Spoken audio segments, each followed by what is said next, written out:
Okay, so I did start this video series with the intent on playing just for shits and giggles, primarily because I was expecting hilarious absurdity from the idea that a mod made over 8 years by a handful of first-timers was somehow going to improve on the visceral core of an iconic game made by a team of expert developers with appropriate funding and facilities. But I'll be honest, it stopped being funny after Liberty Island and just started getting genuinely bad. So I figure I'd experiment with making this a little more serious and in-depth discussion of what made Deus Ex a great game, but's rarely talked about. I promise to try to avoid boring you too much, but first a note on why the footage looks different now. And by different, I mean worse. Let us hope you are right. I won't let you down, Agent. So someone showed the previous video to the mod developers as an example of lighting problems with Liberty Island, specifically that they couldn't really see anything either. Caustic Creative chose to ignore this, claiming that they thought I wasn't even using the Steam version because HTTP and UVision hadn't loaded, plus I was using the DirectX 10 renderer for the exact same reason that they recommend some other people use the DirectX 10 renderer. So to see how this mod is really supposed to look, despite it supposedly not being about prettying up graphics, I did an uninstall, some manual deletes, then reinstalled, messed around for a bit. Now DirectX 9 doesn't crash the game as often, and everything looks terrible because all the additional mods and asset changes have been developed in isolation of the actual Deus Ex gaming experience. Don't tell me you're going to wear those sunglasses during a night operation. My vision is augmented. No matter what you're working with, whether it's the latest and greatest 3D engines or ones that haven't even been invented yet, or a 15-year-old Unreal Engine from the original game, you need to respect and plan around its limitations.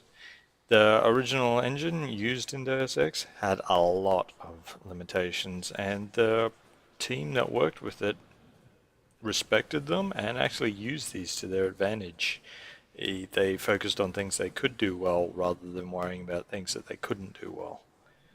The problem with applying HD textures to low poly models is that you confuse the level of abstraction and start creating uncanny valley issues. The high detail textures signal an approach to realism, but then the low poly models and the minimalist rigging makes the figures look more like macabre dolls who want to eat your soul rather than interesting characters you'd like to talk to and hang out or generally be around.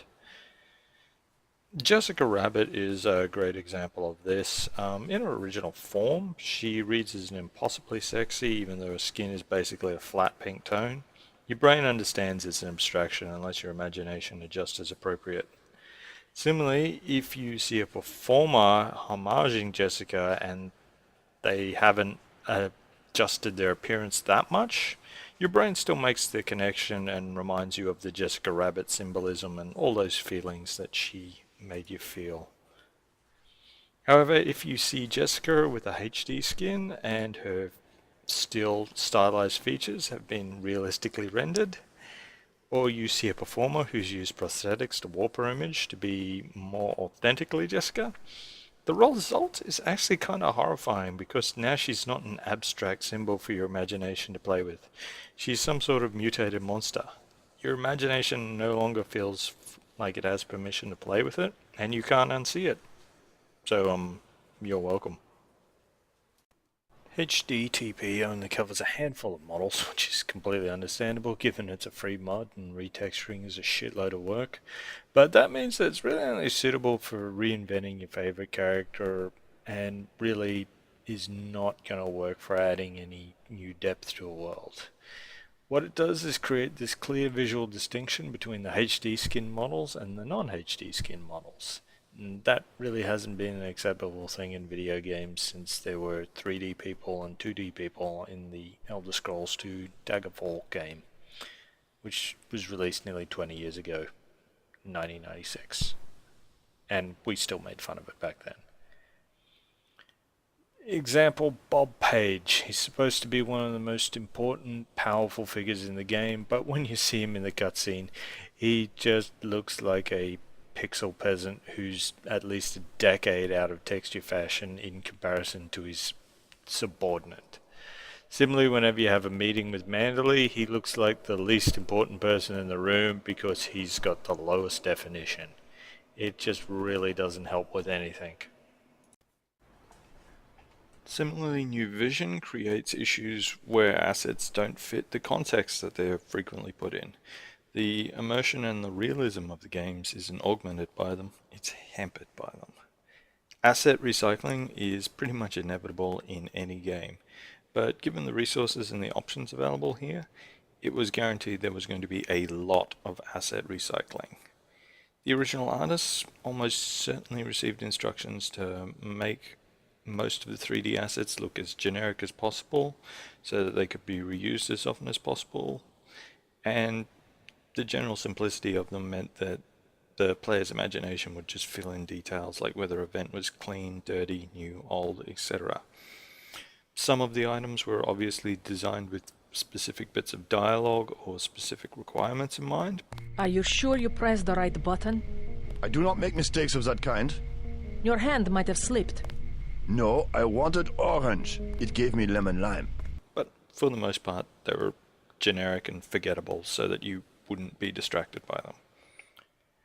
Now every event is rusty and horrible, even if it's mounted in brand new shiny marble. Gunther's vending machine no longer has orange right next to lemon lime, so it's pretty obvious that even he didn't manage to botch up hitting the button. Jaime has awards for construction projects in his office, and I don't know why a doctor would have that. I mean, it's not like they call in doctors to build the hospitals. And we have a map that talks about the Soviet occupation of the Kuril Islands in 1945, as though that's somehow relevant in 2052. And then finally there's this racist fuckery where actual Chinese has been replaced with bullshit to try to be clever and underhandedly offensive. Caustic Creative have promised to fix the Chinese bit, but it's still a good enough reason to avoid using New Vision in my clearly humble opinion. Okay, so now on to the design philosophy of Battery Park and how it was completely ignored in revision. In a Warren Spector game, the first levels or areas are going to be your crash course into the world. This is more or less the constant thing that he does in his game design. The first few levels are lessons not just in the mechanics of the game, but also the world you exist in. Each early area transitions into a contrasting area. His stories tend to start slowly because the first few chapters are establishing the world, the conflicts between the powers that be, and the flaws in the protagonist. A personal favorite example of mine was Ultima 7 Sepinar, where you met the strength-obsessed Knights of Monitor, the beauty-obsessed people of Fawn, and then you went to Moonshade and met the mages who used magic to enhance their personal lives, as well as the Zenka monks who made immense personal sacrifices in order to gain greater magic and understanding. In Battery Park, we get our first real taste of the injustice that the NSF leader at Liberty Island was telling us about, and we learn to adapt our approach for tighter confines and having civilians around. We get to compare the NSF headquarters to our UNATCO headquarters. But in revision, UNATCO is quite open about being decadent fascists whose agents are openly murderous and act with total impunity. We've hand-fistedly been handed the whole story in a way that eliminates all the tension and conflict the original game worked so hard to build. Basically, revision doesn't trust you to draw your own conclusions or want to risk you taking a stance that you'll later recoil from. You know, the whole point of the first act in the game that builds up for the drama of the second act, where you're reborn as an independent hero determined to help the people. This version of the hero's story was told via the original Deus Ex game, so anything that dilutes the first chapter dilutes the whole game and the whole experience. I have no idea why I have 50 throwing knives. Battery Park was in many ways the NSF mirror of Liberty Island. That familiarity was engineered in there in order to highlight the differences and make the player think about them. If you're one of those players who pays attention to the dialogue and the story anyway. Both are sites that enshrine the past. They're now the headquarters of a paramilitary group. They're both reached by boat, and the missions both begin with you being greeted by a UNATCO operative. And UNATCO has the obvious advantage, but is waiting for you, the hero, to arrive rather than let the rank and file simply march in and handle it. But there are some differences. Where Paul tells us to remember that we're cops, so use the prod to prevent, fatalities, Anna tells us that our real agenda should be to kill the enemy, like we're soldiers. This is the headquarters of the NSF, who live among the impoverished masses rather than across the water and in complete isolation from them.